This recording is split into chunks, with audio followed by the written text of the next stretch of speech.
Natapos ang ating last chapter sa Sakamoto Days, kung saan si Mr. Sakamoto ay pumasok sa JCC bilang isang guro.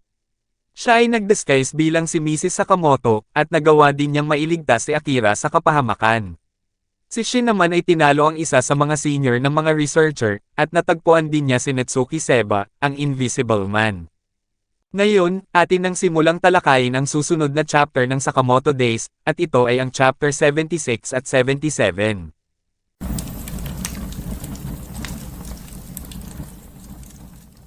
Nagsimula ang chapter, kung saan sinabi ni Shin, na ngayon, sabihin mo ang lahat ng impormasyong nalalaman mo sa X.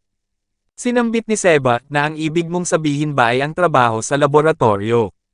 Freelance job lang iyon, wala akong alam tungkol doon. Nabasa ni Shin ang isipan ni Seba, at napag-alaman nito na nagsasabi siya ng totoo. Agad namang sinuot ni Seba ang kanyang maskara at hood habang sinasabi, na ang hood ko ay pinipigilan ang electromagnetic waves, hindi mo na mababasa ang isip ko. Naina si Shin at pagkatapos, ay binitawan na niya si Seba. Sinaad ni Shin, na itatanong ko pa naman sana ang tungkol sa database, habang sinabi ni Seba, na ang database ba? Tinanong ni Shin, na bakit? May alam ka ba tungkol dito, habang sinambit ni Seba, na hindi ko alam. Ang sakit ng balikat ko, at ang hirap mag-isip. Nagugutom ako. Labis na naina si Shin ngunit dahil sa nais niyang makuha ang impormasyon na mayroon si Seba, ay nagtungo sila sa kantin. May mga kalalakihan naman ang naglalaro ng JCC Bowl, kung saan kapag napatamaan mo ang target, ay makakakuha ka ng masarap na pagkain. Napansin ni Shin ang kanilang ginagawa, at nais din niya itong subukan. Agad na naghulog ng coin si Shin upang maglaro, at nang ginamit na niya ang baril, ay nagawa niyang tamaan ang target. Ang machine ay naglabas ng ticket, at ang pagkain na makukuha niya ay steak lunch. Labis namang humanga sa kanya ang mga manunood dahil hindi nila makuha ang nakamit ni Shin. Sinabi ni Shin kay Seba, na ililibre kita, pero pera lang ang ibibigay ko sayo. Ikaw na ang baalang patamaan ang target. Ginamit ni Seba ang kanyang invisible power, at pagkatapos ay nilapitan niya ang target habang sinambit ni Shin, na mandiraya ka. Pagkatapos nilang maglaro at makakuha ng ticket, ay kumain na silang dalawa. Sinambit ni Seba, na ang database ay malamang nasa silid ng mga guro o sa library, o baka hindi rin, hindi ko alam, parang ganoon. Hindi nagustuhan ni Shin ang ibinahaging impormasyon ni Seba, kaya hinila niya ang kanyang damit habang sinasabi, na pinagbayad mo ako ng tanghalian, tapos wala kang alam. Napansin naman ng dalawang lalaki na inaaway ni Shin si Seba at sinabihan nila siya, na kaya mo yan, first year. Patayin mo yang walang hiya na si Netsuki. Tinanong ni Seba, na isa kang first year, habang sinabi ni Shin, na isa akong first year sa Assassination Department. Tinanong ni Seba, na hindi ba si Mafuyo ay first year sa assassination program, habang sinambit ni Shin, na sabay naming ipinasa ang test. Ang kapal ng mukha ng taong yon. Sinabi ni Seba, na siya ang nakababato kong kapatid, habang sinaad ni Shin, na totoo ba? May sense nga, pareho kayong mga walang hiya. Sinambit ni Seba, na ganun ba, habang sinabi ni Shin, na napag-isip-isip ko, hindi ko pa nakikita ang iba na kasama kong pumasa sa test, naiisip ko kung anong nangyari sa kanila. Sinaad ni Seba, na whatever, kung hindi siya pupunta sa school, siguro mabuti na rin yan sa ngayon. Tinanong ni Shin, na ano? Bakit naman, habang sinabi ni Seba, na dahil, medyo napakahirap sa JCC ngayon. Inilipat ang SIM kay Taro Sakamoto, kung saan siya ay naglalagay ng marka sa mga napakadaming papel. Napapabilib naman ang mga nakakakita sa kanya, dahil napakabilis niyang kumilos. Sinabi ni Mr. Sakamoto sa kanyang isipan, na kailangan kong mahanap ang database na yun agad, at pagkatapos ay naalala niya ang sinabi ni Nagumo, na isang araw lang ang itatoggle ng kanyang itsura. May isa namang matanda ang lumitaw sa likuran ng ating bida, at tinawag siya nito. Sinambit ni Mr. Sakamoto, na gusto mo bang ako na ang mag-follow up sa mga estudyanteng hindi dumating sa klase, habang sinaad ng matanda, na oo. Ang mga estudyante ngayon, ay sobrang sensitibo, palagi na lang silang nagtatago sa mga dorm at kung ano-ano pa. Sinabi ni Mr. Sakamoto, na ganun ba, habang sinaad pa ng matanda, na gamitin mo ang iyong kabataan para buksan ang kanilang mga puso. Sinambit ni Mr. Sakamoto sa kanyang sarili na ito na ang pagkakataon ko para imbestigahan ang library, ngayon, makakaiwas na ako sa lahat ng gawaing pang-desk. Bigla naman siyang hinawakan sa balikat ng matanda at sinabihan na dito ang daan patungo sa kanilang dorm. Agad na nagtungo si Mr. Sakamoto sa dorm habang sinasabi na napakahirap talagang maging teacher. May 15 oras at 20 minuto na lang si Mr. Sakamoto bago mawala ang kanyang disguise. May mga tao ang nakakita kay Mr. Sakamoto at sinabi nila na sino ang babae na yan. Bago lang ba siya dito? Malamang dumating siya para magbigay ng isa na namang lecture, kailangan lang nating turuan siya ng mga patakaran dito sa dorm. Si Mr. Sakamoto ay pumasok na sa loob ng dorm at may mga hindi mabilang na marka ng X. May bigla namang dalawang kalalakihan ang tumalon sa likuran ni Mr. Sakamoto at sila ay may hawak na patalim. Sabay naman inatake nila ang ating bida sa likuran, ngunit madali lang nakadepensa si Mr. Sakamoto gamit ang ballpen at mga papel. Hindi inasahan ng mga estudyante ang ginawa ni Mr. Sakamoto habang tinanong ng ating bida na anong meron sa inyong mga kabataan. Pagkatapos magtanong ni Sakamoto, ay sunod-sunod na nagsilabasan ang mga estudyante kung saan inaatake nila ang ating bida. Sinabi ng lalaking nagbuhos ng mainit na tubig na wala kaming sasabihin sayo, matandang ukluban. Umalis ka na. Kinuha ni Mr. Sakamoto ang cup noodles na nasa kanyang tabi kung saan mabilis niyang binuksan ito upang ilagay doon ang mainit na tubig.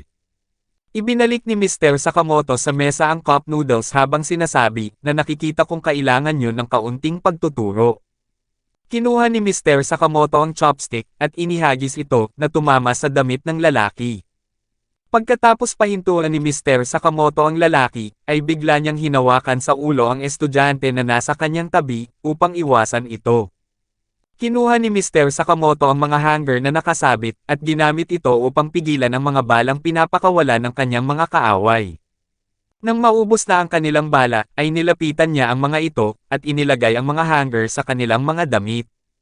Isinabot niya ang dalawang lalaki sa kisame, habang may dalawa pang estudyante ang humahabol sa kanya. Bigla namang binuksan ni Mr. Sakamoto ang mga kabinet na nasa kanyang gilid, at ito ay tumama sa isa sa mga kalaban. Ang natitirang lalaki ay tumalon sa itaas ng kabinet na nakabukas upang puntiryahin si Sakamoto, ngunit nagawang makapag-counter ng ating bida kung saan pinasok niya ito sa loob ng kabinet. Ang mga ibang estudyante ay napansin na napakalakas ni Taro Sakamoto, kaya sa halip na atakihin nila ito ay nagpasya na lang silang umatras. May bigla namang vacuum cleaner ang dumikit sa buhok ng estudyante, at ang may hawak nito ay si Sakamoto. Tinodo ni Mr. Sakamoto ang vacuum cleaner, at pagkatapos ay inihampas niya ang kalaban sa pader. Ang mga kahoy sa pader ay unti-unting nawawasak, ngunit hindi na kontento si Mr. Sakamoto sa kanyang ginawa, kaya iwinasiwas niya ito sa sahig. Nang mapabagsak na ni Taro Sakamoto ang lahat, sinambit nito na huwag niyong sirain ang mga pader ng alma mater ng iba. Kinain ni Mr. Sakamoto ang cup noodles habang sinasabi nito na hindi pa masyadong luto. Ngayon, ano kaya ang unang itatanong ko? Ang mga estudyante ay ayaw nang umatake, at sila ay nakakaramdam na ng takot at kaba. Sila ay tumigil ng mag-away, at nag-inuman na lang sila.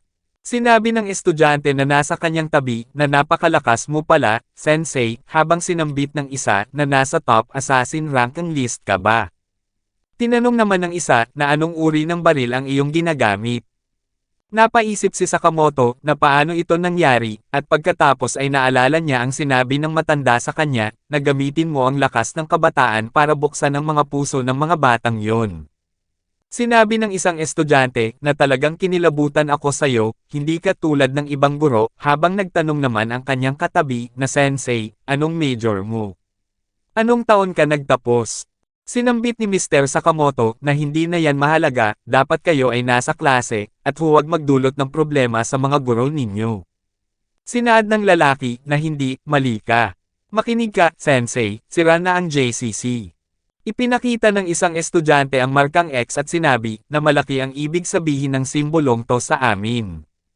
Pero pag nakita nila to, bigla na lang nagiging weird ang itsura ng mga guro at bakit bigla kaming binagsak.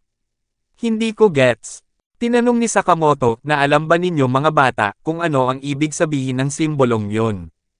Sinabi ng mga estudyante na syempre alam namin. Ito ang simbolo ni X, ang Assassin Slayer. Siya ang pinaka-cool na tao sa mundo ng mga assassin ngayon. Sinambit ni Mr. Sakamoto na habang sinaad pa ng mga estudyante na ang pinakamahalagang bagay sa industriyang ito ay kasanayan, di ba? Talagang hinahangaan namin siya. Ang maliit na grupo ni X ng mga killer ay nabawasan ang populasyon ng mga assassin sa Tokyo ng 80%. Wala nang kwenta ang JAA. Sinabi naman ng isang lalaki na may peklat sa mukha na hindi yon ganun kadali. Hindi ninyo nauunawaan ang kahalagahan ng ginagawa ni X. Pakinggan nyo, ang pinakamalupit na krimen ng JAA ay ang pagkakaroon nila ng pag-aari sa buong assassin market. Hindi ka pwedeng magtrabaho bilang assassin sa Japan kung hindi ka dumaan sa JAA. Kumukuha ang JAA ng 30% mula sa lahat ng kinikita ng mga assassin mula sa ibang kumpanya. At kung tatanggi kang magbayad, papatayin ka nila dahil sa paglabag sa kaayusan. Ito ay panggigipit. Sumang-ayon ang lahat sa kanya, habang sinaad ng isa, na delikado para sa isang ahensya na magdesisyon kung sino ang dapat mabuhay o mamatay. Sinusubukan ni X na baguhin ang mundo ng mga assassin. At saka, bukod pa sa lahat ng mga iyon, napaka-cool lang talaga niya. Sinabi ni Mr. Sakamoto sa kanyang isipan na ito. Si Slur ay kumakalat na sa mundo ng mga assassin. Sinambit ni Mr. Sakamoto sa kanila na kayong mga bata, hindi lang puro tungkol sa karahasan ang dapat pag-usapan, dapat nag-e-enjoy kayo sa pag-aaral. Tinanong ng mga estudyante na saan naman galing yan, habang sinaad ni Mr. Sakamoto na magkakaroon kayo ng mga espesyal na alaala sa mga magdadaang araw. Dapat makipagkaibigan kayo, maghanap ng mga girlfriend, at kumain ng masasarap na pagkain, pwede mong alalahanin ang hinaharap mamaya. Sinaad ng mga estudyante na napaka-weird mong teacher. Nakikita ko sa'yo ang uncle ko. Bukod pa riyan, lahat ng mga babae sa JCC ay mga baliw. Oo, tulad ng mga nagma-major sa poison. Palagi silang naghahanap ng mga guinea pig. Pero kumakain naman ako ng maayos sa cafeteria. Sinungaling, ang lagi mo lang nakukuha ay ang JCC bowl. Sinabi ni Mr. Sakamoto na nakakadiri yon habang tinanong ng isa na natikman mo na ba yon, sensei. May bigla namang lalaki ang tumawag sa kanila at sinabi na kailangan nyo munang tumahimik, anong pakialam ng isang tangang guro sa atin. Ang pangalan ng lalaki ay Amane. Sinabi pa nito na huwag kayong makipagkaibigan sa kanya, isa siyang tuta ng JAA.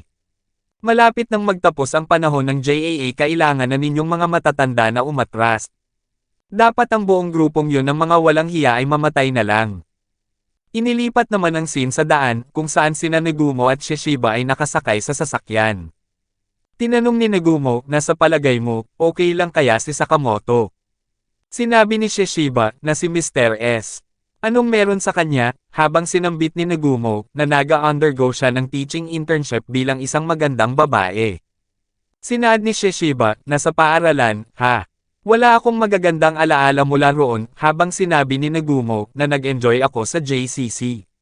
Pumasok ka sa Kansai Region Assassin Institute, di ba, Shishiba? Sinambit ni Shishiba na oo, pero nag-drop out ako, habang sinabi ni Negumo na isa ka palang pasaway. Marami sa mga miyembro ng order ay nagtapos sa JCC, habang sinaad ni Shishiba na oo, kaya pakiramdam ko parang outsider ako. Napag-isip-isip ko, Osuragi, hindi ka pala nag-aral sa kahit anong assassin school, mga magsasaka ang pamilya mo sa probinsya, tama ba? Nang tignan nila ang likuran ng sasakyan, ay wala si Osuragi. Si Osuragi ay naiwan kung saan sila nag-grocery, at siya ay may hawak na napakaraming pagkain. Tinanong ni Shishiba na napansin mo, hindi ba, Negumo? Sinabi ni Negumo na hala. Akala ko ay natutulog lang siya sa likod, habang tinutukan siya ng baril ni Shishiba at sinaad na papatayin na talaga kita. May mga kalaban naman sa kanilang harapan na naglabas ng mga baril, habang sinambit pa ni Negumo na okay lang yan, magsusorry tayo sa kanya mamaya. Sinabi ni Shishiba na siya yung tipo ng tao na magtatanim ng sama ng loob, tandaan mo, kasalanan mo rin ito. Ang mga kalaban na nasa kanilang harapan ay nagpaulan ng bala sa kanilang sasakyan. Nagawa naman nilang makaiwas at sinambit ni Shishiba na ito ay isang car rental, habang sinabi ni Negumo na okay lang. Nag-sign up ako para sa full coverage insurance. Zero deductible. Sinaad ng mga kalaban na kinagat ng order ang pain, tama lang na nag-stakeout tayo sa freeway, hindi sa bullet train. Tinanong ng lalaki na sila ba talaga ang order, habang sinabi ng kalbo na yon ang sinabi ni Yatsumura. Sinambit ng isa na huwag niyong pabayaan ang depensa niyo, kundi mamamatay kayong agad. Tinignan nila ang side mirror ng kanilang sasakyan, at nakita nila na may nakatayong tao sa itaas ng sasakyan.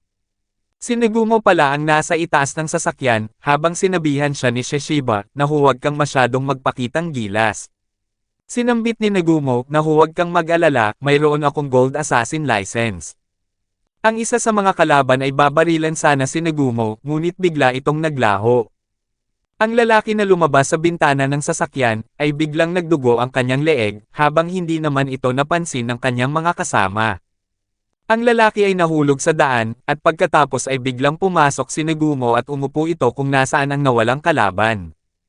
Nang mapansin na ng mga lalaki si Nagumo, ay mabilis na inatake niya ang mga ito, kung saan pinuntiryan niya ang mga leeg nila ng sabay-sabay. Nagbigay ng signal si Nagumo kay Shishiba, habang sinabi ni Shishiba, na patay na ba sila ang ipinahihiwatig niya. Malalaman ko yan kahit hindi mo ako senyasan. Tinignan ni Shishiba ang kanyang side mirror, at siya ay nagulat dahil may napakadaming kalaban ang paparating. Dito na natatapos ang chapter 76 at 77 ng Sakamoto Days. Paki-like and follow naman po ng ating Facebook page, nasa description po yung link. Muli huwag kalimutang mag-like, comment, share at subscribe sa ating channel. Salamat!